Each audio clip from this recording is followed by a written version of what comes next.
All right, we are live. Friday, the first Friday of the month of February, and boy, are we off to a heck of a start. And I'm excited to be back for the Mike and Mario show. So Mario, how you doing, my friend? I'm doing well, Mike, and hopefully you're doing well too. The Yes, world sir. is getting unhinged, I guess, as the guy from ex BlackRock guy said the other day. And we had the non-farm payroll number today, the Hmm. jobs data. It was a very good number, a Yeah, very good number. the too good to be true number. Yeah, Yeah. and one thing we noticed is that the Canadian employment number, it Hmm. was expected to drop by like 100,000, but it Yeah. dropped by 200,000. And I know it's a different country, but the U.S. is Canada's biggest trading partner, Yeah. and you would think if the U.S. economy is doing so well, the Canadian economy would be doing well as well. So I'm not really sure these numbers mean anything, Mhm. but the what they've done to the markets is that the algorithms and the people in the markets that still believe in these numbers now think the Fed's going to hike 5 times this Mm. year, Right. and I think that's a dream. Right. Still, they could try to do it, but it's going to get ugly if they do that 5 times. Right. I do agree. And speaking of which, let's just touch on uh, some of the details. Trying to mute this 1 second. I'll put this on screen here.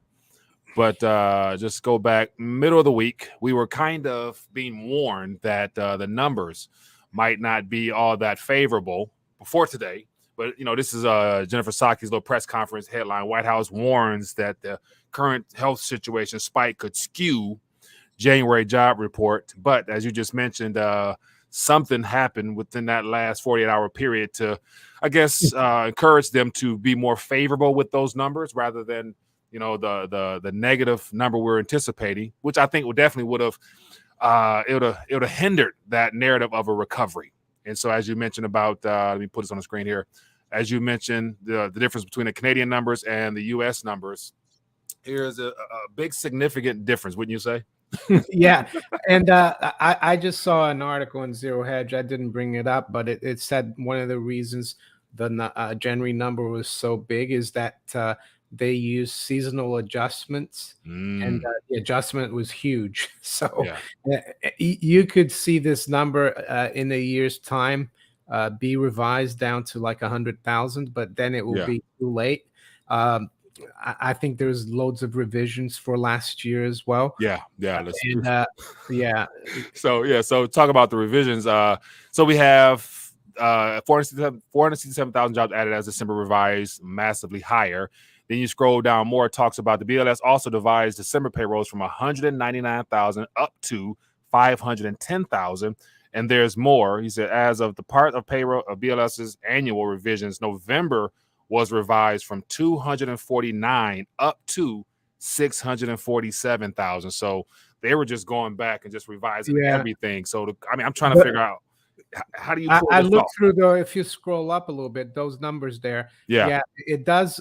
No, Zero Hedge focuses on the revisions upwards, but they had some big downward revisions out actually. So net, it doesn't really change anything. I think they revised down like 1 million some of hmm, the months, and they revised up 1 million.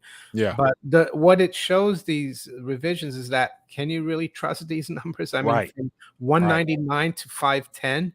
right. These are what I would consider.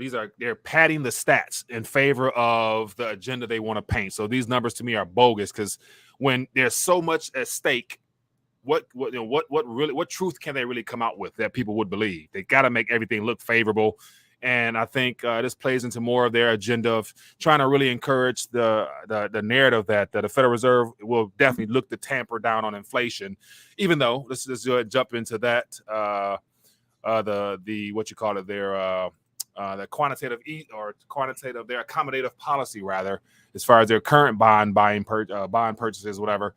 And so you brought this to my attention about since the beginning of the year, we're still trending upwards, and they're supposed to be dialing back. So what really is going on? Like, so yeah, what can you believe, Well, man? taper means that by March they will be doing zero QE, so that Mhm. from March this line is going to supposedly go flat.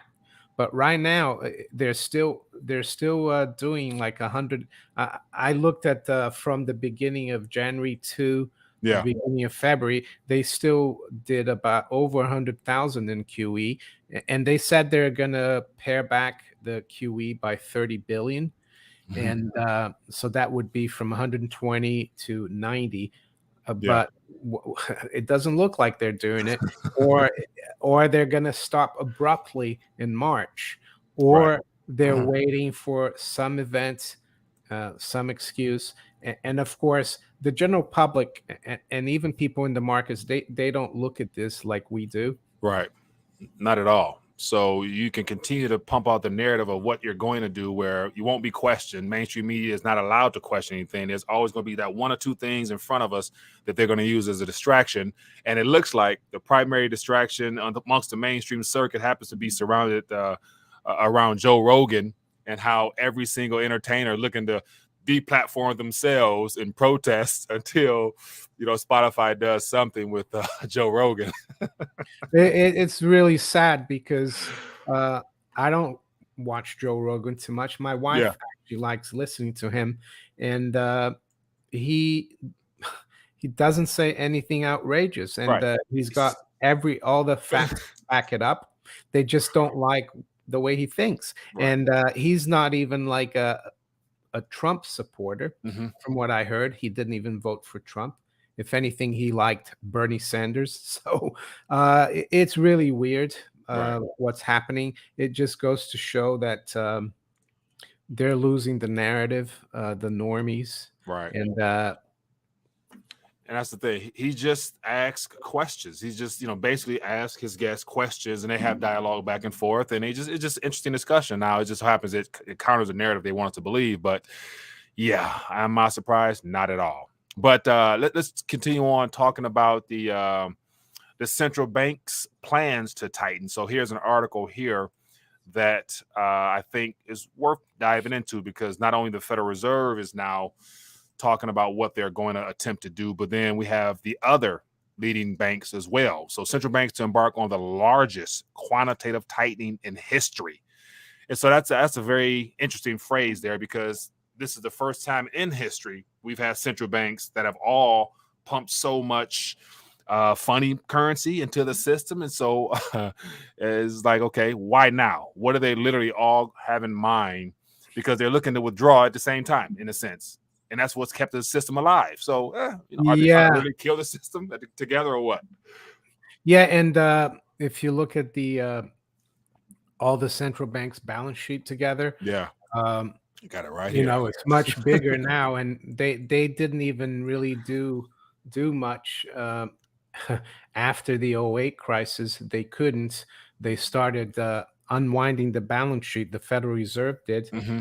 and then you had the repo crisis in 2019, and they had to unwind all of that. Yeah. And this increase in the balance sheets, it's been over 2 years, and they're trying to convince us that they can do it now Hmm. right away. And when the Fed started unwinding the balance sheet back in I think it was 2018. So Yeah. that was 10 years or 9 years after they started the policy of QE. Now Right. they're telling us after pumping trillions since 2020, they pumped a lot more than they did in from '08 to 14. Yeah.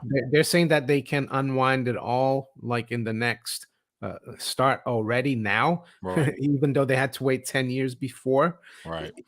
So there's been 9.1 trillion since the start of this pandemic, and they're looking to now remove some of that. And so, as you was mentioning about the Federal Reserve, here's that small little attempt at Yeah. withdrawing some of that. It was very small. It looks like the smallest out of all the central banks because everybody, dialed back. It looks like a little bit, but then again, it wasn't able to keep that going. So here we are now in circus land. But so we'll find out what happens. But once again, I think they're all on the same page because also along with this, it looks like all these central banks are also talking about the regulation side of things for the digital asset space. So they're coordinating on all these aspects here. at the same time, but I'm not sure who has confidence or whatsoever that they'll be able to pull this off, because I don't believe they will. But Yeah, someone yeah, I saw. Sorry go ahead. to interrupt. I saw a tweet the other day that the central bankers and Morgan Stanley and people like that, their view that they can pare back on the inflation that they've Mhm. created, because it's inflation they created, Yeah, and unwind the balance sheet, raise rates. It's like the analogy is like Germany during World War II, when they're basically almost defeated and they thought they could still win the war with the yeah, Battle of the Bulge. yeah. So this is the Battle of the Bulge for the central bankers. And I don't know if you've heard of that battle. It I was have not. No, Yeah, it was like the Germans. It was towards the end of the war, and they had already landed in Normandy, the Allies, and the Germans went. They attacked Belgium. They're trying to get the Allies in Belgium, but they got creamed. In the beginning, they were successful, but they were like enlisting 16-year-olds. That's how desperate the Germans were at that really. time. So yeah, I think it's like the Battle of the Bulge for them. Yeah, And some people think it could be highly deflationary. I don't know. I think looking at commodities, I think it could, everything that we need to survive on is gonna go up. yeah. We could see the stock market, bond market uh, trade sideways to down, Mhm. and we're not gonna have the bull market that we had anymore. Could we see a crash in the stock market? Maybe, but Yeah. I still think tangibles is the place to be. No doubt, no doubt. And I think especially this past week with what's happening with Facebook. So as we're talking about that, they're still having some issues. And I think that's 30 billion or so of Mark Zuckerberg's, personal wealth impacted. And then on top of that, 240 or 250, billion dollars of just investor Mm, assets that were wiped away. And yeah. so, of course, I talked about how there's a couple people in the hedge fund realm shorting that, so they've made some they profited off of it. But will Facebook be the leading? Will Facebook be sacrificed basically, or will they come in somehow, some way, and pump things back up, or are they sending a signal to Mark Zuckerberg because of something else? Who knows? But I'm not. I'm not sure if there's something like that going on, because yeah, we've seen other companies like Netflix. Didn't hmm, they? Their stock price dropped quite a bit last week or something. Arc hasn't been doing well. I right, think this is a bigger thing hmm, going on here. I'll just hold on. I'll just bring up. Let me share this a yeah. second. Somebody says Pablo says that Facebook is down 2% today and sinking. Yeah, let me get you guys to see it. So here's there you go. uh so we're now at Meta. 234. But you look back, it's still let's do the weekly one. Let's look at where it came from. So there's a lot of room on the downside. And let's look at Netflix, for example, because they had a pretty bad You know run. what? The Netflix that's rebounded, but now it's come back down. But it held that line. You see, I drew that Yeah. line. It held that line for now. Now, you know what that resembles to me? It looks like the long-term chart of just the Dow Jones in general, minus that dip, minus that correction there. Yeah, And so we see that you can see clearly the March 2020 where everything was shut down, yeah, relatively speaking. And then, of course, we rallied like no other because of, yeah, the 4 or 5 stimulus packages and everything yeah, else in yeah. between that we don't know about. But imagine if and when, the Mhm. Wilshire 5,000 and all the other, Mm, smaller indices have a similar dip of that proportion. yeah. So some people, This is the ARC fund here. You can yeah, see. look at So that thing. yeah, it's not just Facebook Right. that's doing this. So So do you think panic is setting in for a lot of long-term investors to where they're starting to now they want to adjust some things in their portfolio to where they're the ones selling, or is this the algos and all the other well, technical stuff on the side? I saw Ooh, yeah. statistic earlier this week Mhm. that the outflow from the I think it's the oldest stock market index ETF, the Mhm. SPY. It's an ETF on the S&P. They had the biggest outflow in January since it was created in the early 90s. Really? So yeah, people are withdrawing funds from the stock market. I think even if there's still that 60-40 strategy of Mhm. putting 60% in stocks and 40% in bonds. Mhm. And I think that might change a little bit.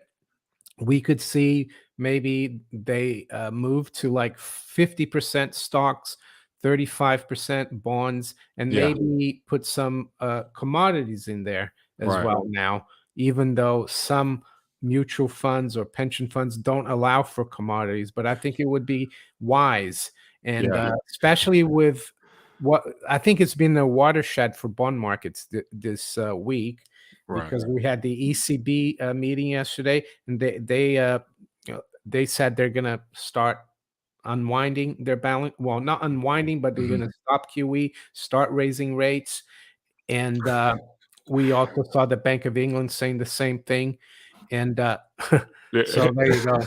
Can you read? I mean, just look at that that number. Yeah, I know. Banks expect ECB rate at 0. Like, that's like, an accomplishment to go back to 0. But even that's going to be problematic. Yeah, well, I think they've got 2 rates. One of them is at 0, and the other one is at minus 0.15. Uh-huh. But the bond market as well. The thing is, if they lose control of the bond longer term Yeah. yields, Yeah.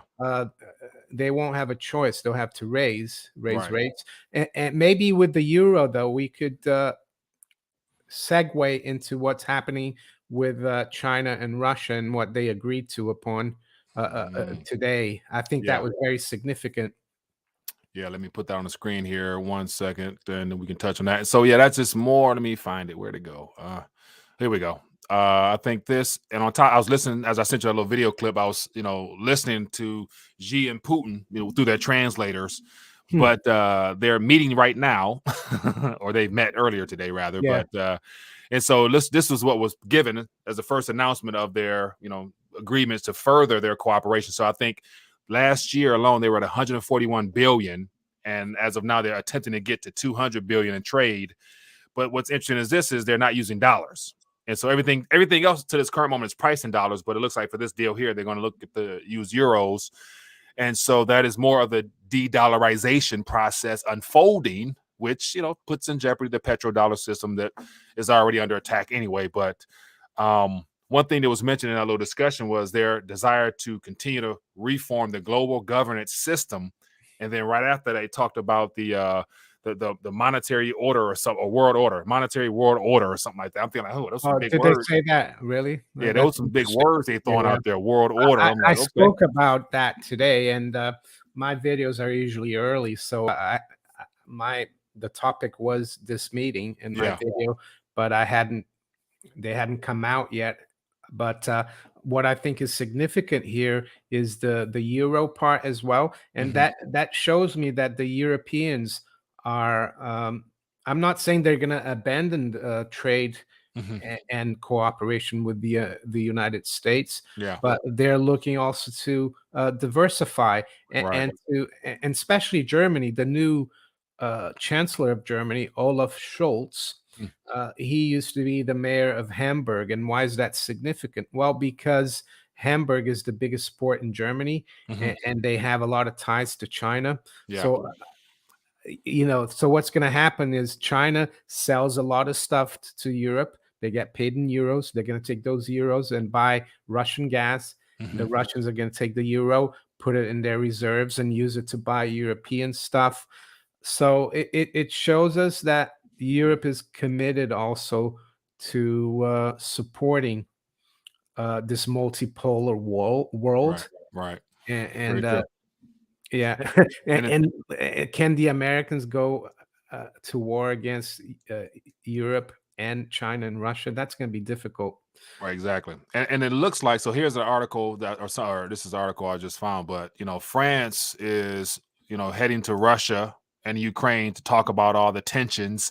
So I see this type of move towards the east in favor of Russia because Erdogan was just there, I think not just like 2 days ago, talking about how to resolve issues there. So there's more nations in Europe wanting to resolve this rather than go to a military conflict. And so is that, so is the NATO / Western oligarchy shadow government, losing their control of their even their own allies or what? So I think so, because I also saw that China, Xi Jinping, one of the statements they made is that countries need to cooperate more, and that old alliances, i.e., like NATO, are not really shouldn't be used for aggressive moves. Right. And yeah, and I think that's right. Why shouldn't we cooperate? I think NATO is like the last vestige of the Cold War era. The Cold War era, and that ended in the early 90s. Right. And the fact they still have that union together, and the only enemy of that union happens to be Russia. So it's like, that itself lets us know that the agenda all along was to make sure Russia was the instigate or used as an scapegoat. So it's like nobody really believes that anymore, but they still pushing it. And it's unfortunate. But the other thing people don't understand sometimes is that, the old Soviet Union split up, of course, and then split up into like the Baltic states, Lithuania, Estonia, and what's the other one? Lithuania, Estonia. I forgot the other one, but all the ex-Soviet states. There's 25 million Russians living in those places. So I don't think Russian Federation wants to create another Soviet empire. Right. They just want to cooperate. And what they don't want, and I know there was no treaty at the time. James Baker was the Secretary of State under George Herbert Walker Bush, and he met with Foreign Secretary at the time was Edward Shevardnadze of the Soviet Union. And what they decided is that NATO would not go into East Germany because East Germany was becoming part of West Germany. And the Soviets decided, the Russians decided to withdraw all their forces and troops from the Warsaw Pact zone, which was Eastern Europe. And the understanding was that the Americans and NATO would not go put forces into the old Warsaw Pact countries, which they have, because NATO now is in Poland and the Baltic countries, and they want to put the thing is they want to have NATO in the Ukraine, and to the Russians that's unacceptable. So I see some thoughts out there, and I see a lot of people chiming in on the 10-year yield. So let's touch on that. Let me put it on the screen here. So it looks like so I remember weeks ago, beginning of January, some people threw out some questions. Do you see the 10-year reaching 1.8? Because that was when it was around 1.7, so right around here-ish. And we were saying that definitely, but give us your thoughts on this bond sell-off and why yields are spiking. And the whole year, I hear a lot of stuff about the yield curve inversion. I think it was the 210. Let me see here. What's going on right here, Mario? 2 years. Well, the thing is, let's look also at Europe, because yesterday, as I said, was a watershed. You've had the German 10-year Bund, which is the equivalent of the treasuries. It's gone from being negative for the last few years, and it's now at 20 basis points. So you can see there. You've had the UK gilts going from like around 1% to 1.4. And that's because I think investors are losing confidence in the central banks, because they don't see them fighting inflation. All you hear them say is like the guy from the Bank of England yesterday, Bailey, said, "Oh yeah, we expect CPI to go to 7% this spring, but in 2-3 years, don't worry, it's going to be at 2%." And I think that's what's happening. And in treasuries as well, today we've made a new high for the year in that 10-year yield because of the strong non-farm, and the markets, the algos and Wall Street are now thinking, "Oh, the Fed is going to hike 5 times this year, and they're going to really unwind the balance sheet." But so that's why interest rates have yields have gone up. Yeah. And So the curve, if you look at if you bring back that yield yeah, chart, if you look at the 2-year, let's have a, if you scroll up the 2-year yield, where is it? right there. 1.3. 1.3. Yeah, so 1.3. So versus 1.93. So that's like 63 basis points the difference. I think that, as you can see there, up until October last year was at 0.2, Yeah. or even let's say the beginning of 2022, it was less than 1%. Yeah. And yeah, and now we're at 1.4. So the yield curve inversion, it means that if the 2-year yield gets above the 10-year, that will mean an inversion. And historically, that points to a recession. It happened in 2019. Yeah. And I think early 2019, the yield curve inverted. And So people kept saying, oh, it's not going to work this time. And it did, because we had a recession in 2020. so what if they keep rallying together? Like, like to where Well, they never then, invert, but they keep rallying up. well, That's that still just means problematic. that means that the investors still also think that there will be inflation, because the longer term yields are still going up. And yeah. But the other thing they might do is the run off the balance sheet, the longer term bonds that they have in the balance sheet, so that it's like selling those bonds, so that the yield in the longer end goes up, so that the yield curve doesn't invert, which is just like cosmetic. It's just like to give a signal that there is no recession danger. And then I noticed somebody says that the 20-year and the 30 has been inverted for months now. Yeah, but I would say, that 20-year bond hasn't been around for that long, and I don't think that's as significant. You need to look at the 2s, 10s. Yeah, because the 20. 2-year note is closer to the Fed funds. Yeah, I don't think it's relevant, the 2030s, to be honest. But speaking of which, for those that are tuning in, definitely hit the thumbs up button, show your support for the channel. Throw out some questions. I see a couple questions. We'll get on those in a second. But before we move forward, we got another topic or two I want to definitely touch on, and it has to do with would you say they're stimulating you guys in the UK in regards to the cost of living, or gas prices, or energy prices? Well, they've come out with this package, Let me find that. a boost to help. And yeah, there you go. Millions to receive £350 boost. Yeah, and that's like per year, so it's pretty insignificant. So £200, they're gonna work with the energy providers so they'll credit your account. Yeah. But then I read, you don't have to read through it because I've done it. Yeah. But that next year they'll take it back, £40 a month. So they're giving it to you now, but taking it back next year. So it's just political.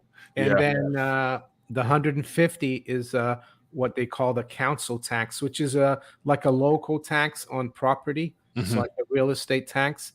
And it's not going to be for everyone. It's for houses up to a certain value. Yeah. I guess that will help a little bit. But the thing is, council taxes are probably going to rise a lot anyway. I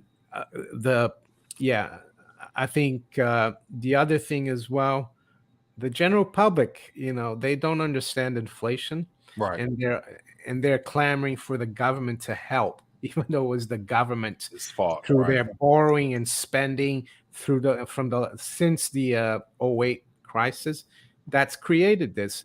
The more the government does to help, the worse it gets. The bigger the problem, right?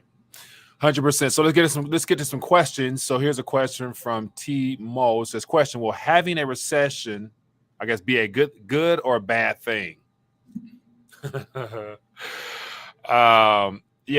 So a recession puts the government and central banks in that much more of a tighter pinch, to where their response would end up being problematic for all of us. So we need this stuff to be wiped away, but yet no matter how it's done, it's going to be problematic. So good or bad, it's going to be bad regardless. however it unfolds, it's going to be bad because the response will be, inflationary, to where, everything that we worked hard for and look like to save in our currencies is going to be wiped away. The So it just thing speeds is, it up. for the last 20 years almost, ever since Greenspan Mhm. saved the, he cut rates to 1% after dot-com bubble burst. Mhm. Central bankers and governments, they haven't allowed the economies to go through a deep recession. They're always trying to bail things out, stimulate fiscally and monetarily. That, unfortunately, I think the only way to cleanse the system is not a recession, but a huge collapse. Mhm. That's the only way, because it's a little bit like the analogy would be, you go to a party maybe once a month, and you enjoy yourself, have a few drinks, and that's fine. But if you keep going to a party every week and then having to take an aspirin to recover, Mhm. and you never rest, Yeah. at one point you're gonna collapse. But Right. And do and that more harm than good. That's for sure. Here's a question from Miles. It says, "What will be the effect of another stimulus going into the hands of the public, and what will, I guess, I don't know what that is. What was happening if that stimulus was 3 times bigger? What blick? I don't know. what Yeah. So will what blick? I don't know. I think it's a typo, but it says, what would the yeah, effect of another stimulus going into the hands of the yeah. public be, and what would be happening if the stimulus was 3 times bigger? What would happen if the stimulus was three times bigger? Basically, the consumer price increase would continue well beyond what it is now, to the problem where it would be quite obvious. Like, the Yeah. figures, they wouldn't be able to talk about 7%.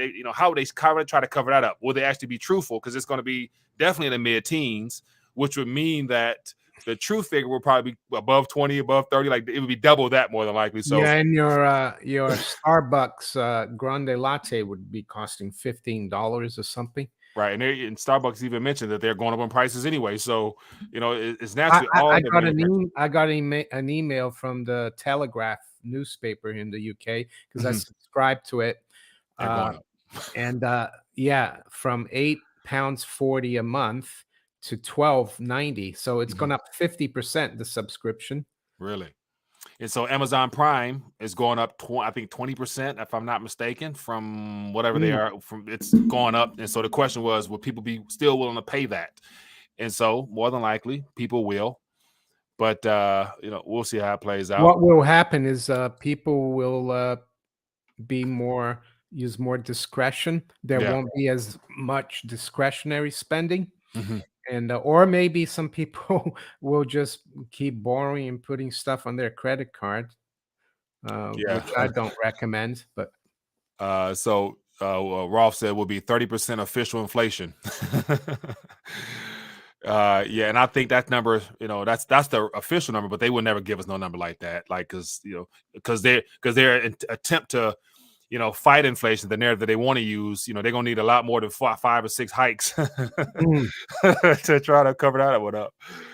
Harlow Real Estate says, "Aren't we in a recession? If the system does collapse, how will the people of the nation be impacted?" Ooh,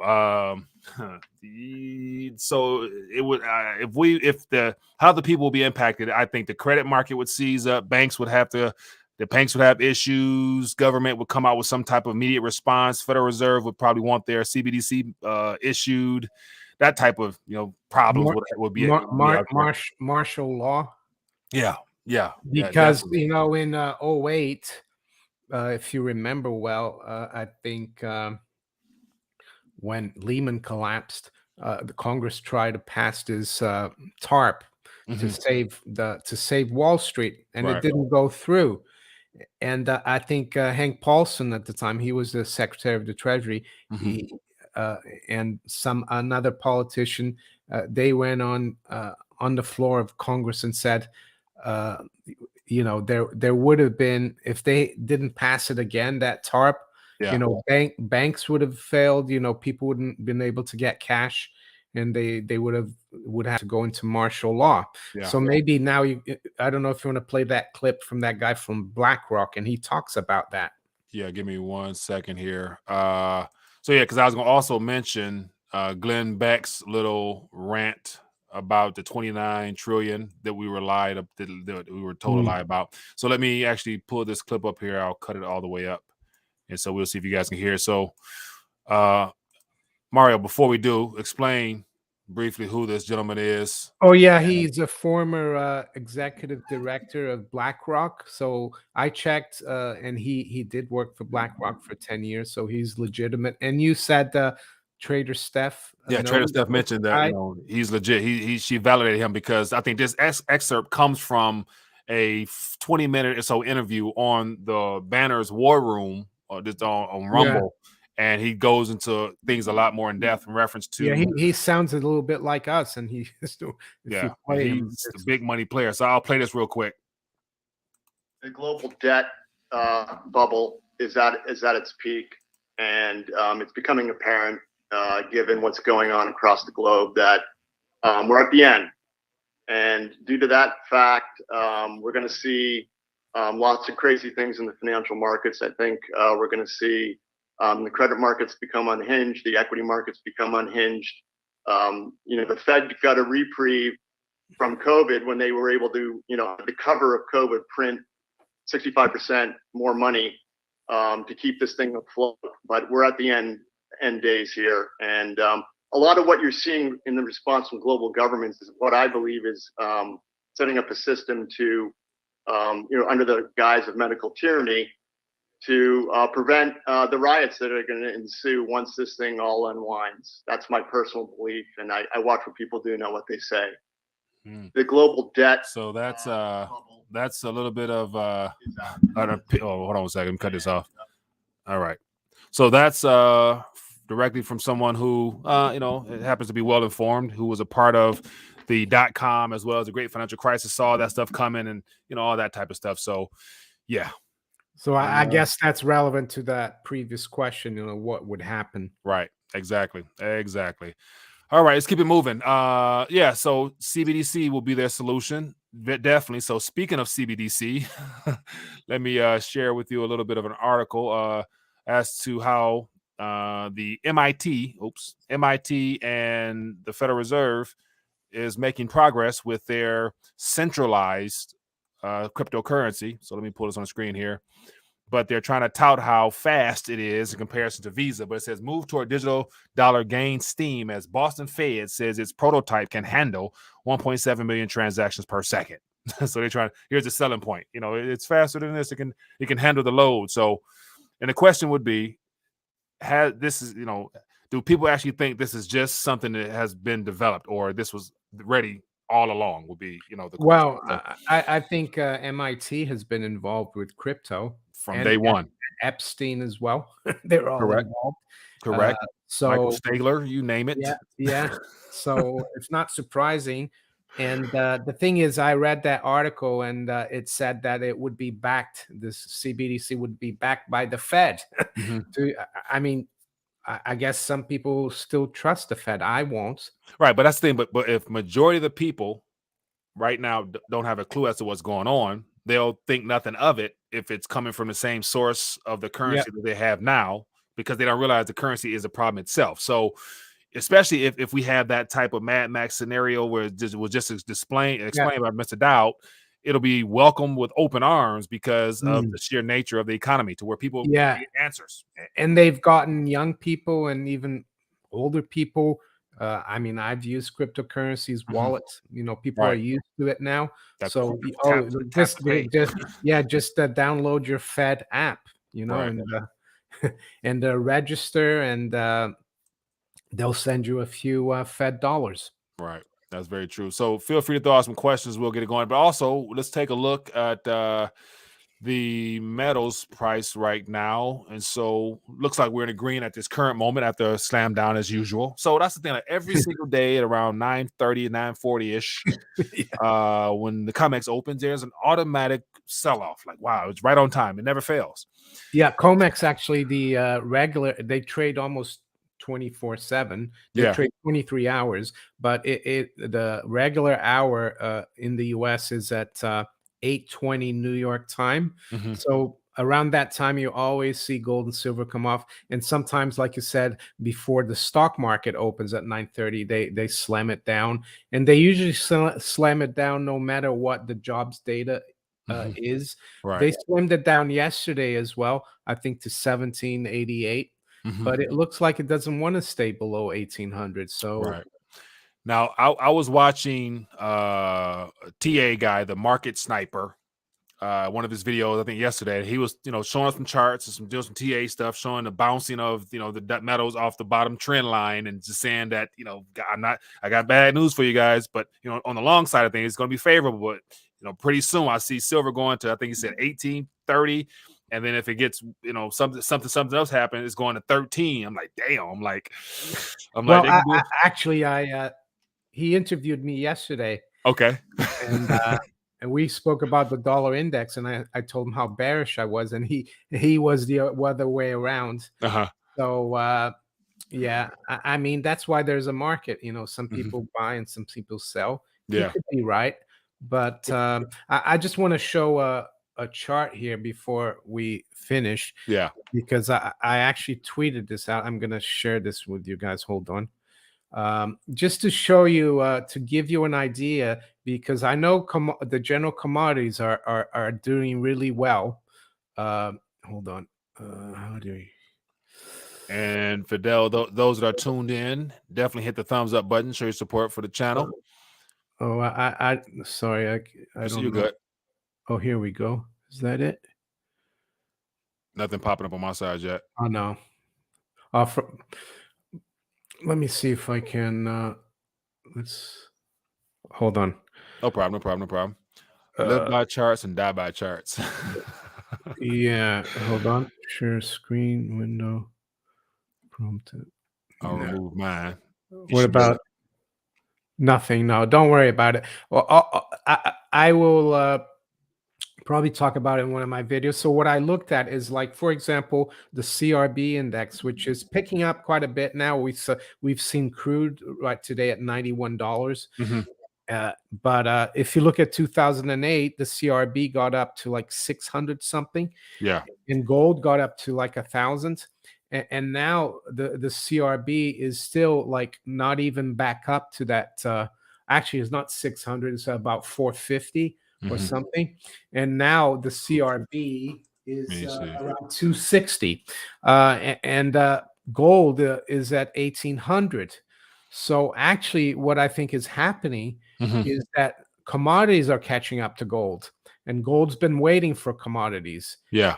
And so that's what we're seeing.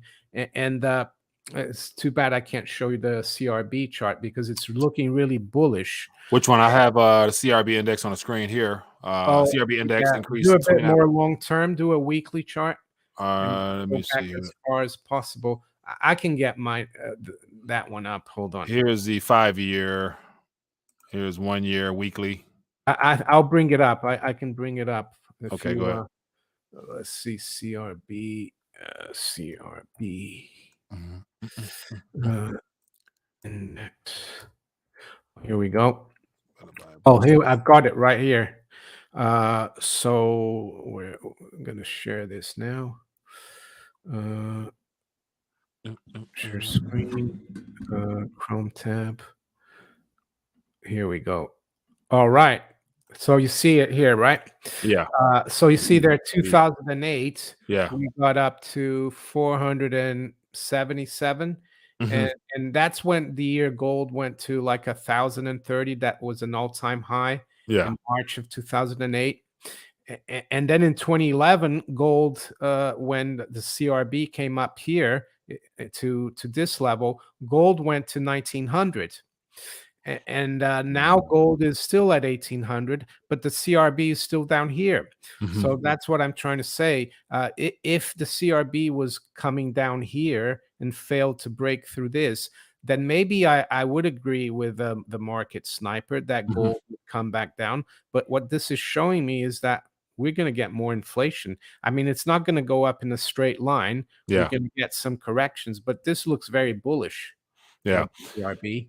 And I think I'm not sure the context in which he was referring to silver and gold taking a heck of a dip, but I think it was on some just a flat out outright sell off of the equities and everything itself, like some type of systemic event. It could be a matter of days or a week. Yeah, a bit like March 2020 when silver dropped below 12. It didn't stay there for long. Yeah. And then we can't end without talking about, what appears to be doing well thus far. And that happens to be the crypto space. If I can pull it up here. Oops, wrong one. I want to do the bigger picture. But it looks like the crypto market is in the green. So despite what's happening in the equities markets, and especially with all the tech stocks, cryptos is not doing too bad. So once it comes up on the screen, I'll give it a second. But here we go. Yeah, so Bitcoin is back above 40,000. Yeah, and for some reason, I'm not getting all the cryptos. I'm just getting sold. And Solana, I'm sure you had to hear about the wormhole hack on the bridge to Solana. 200 and yeah, I've got it up here if you want to share it. Yeah, go ahead. Because for whatever reason, I'm not getting the full thing. Let's have a look here. Where is it? Crypto. So here we go. So yeah, Bitcoin up 8.5, Ethereum up almost 10%. I mean, yeah, very volatile. Who knows what's happening? We were down to 32 the other day, and now we're at 40,000. So it's a good store of volatility. Yeah, but there's some happy people out there, of course. And I know all the crypto channels are excited and talk about this is the rally, get ready. It's about to, okay, sure, we'll see. But so as always, man, it's good to connect with you. For those that are not familiar, Manico64 on YouTube, go check them out for sure. We do this every Friday midday. It's always good to put like minds together and try to figure out what's going on in this crazy world. But so we're at the beginning of February, looking ahead. What are we expecting further? We got the Truth Social. I guess Trump's little platform is supposed to be rolled out sometime this month, so we'll see how that responds and if there's any backlash from that, because I'm sure Joe Rogan's going to go over there and everybody else, and Facebook is already experiencing pressure because a lot of people are leaving. Let me see. I'll show this real quick. Hey, where we at? Facebook loses users for the first time in its history. So all right, they're leaving and going somewhere. So. But anyway, it's always good to connect with. Any last thoughts you want to leave us with, Mario? Yeah, just keep your head down and try to avoid the mainstream media and try to get out of debt. A lot of people used to ask me, oh, with inflation, it writes off debt. Mm-hmm. Yes, but if you have a big mortgage now and all your bills are going up, don't you wish you had no mortgage? Because then you could, have more disposable income to live your life and to try to get out of that. Right. Understand. So definitely we know that moving forward, the narratives will change weekly in accordance to what they need to pump out there to scare us, as well as try to keep our attention off the real world issues. But in the meantime, we know central banks are still buying physical gold, and it's going to be a mad dash to secure all the daily necessities you need. So stay ahead of the curve, buy a little bit extra of things you're going to need. So but we already know that. So we're a well-in-tuned audience here. But as always, be blessed, be safe, and we'll be back at it next week. Be blessed. Peace.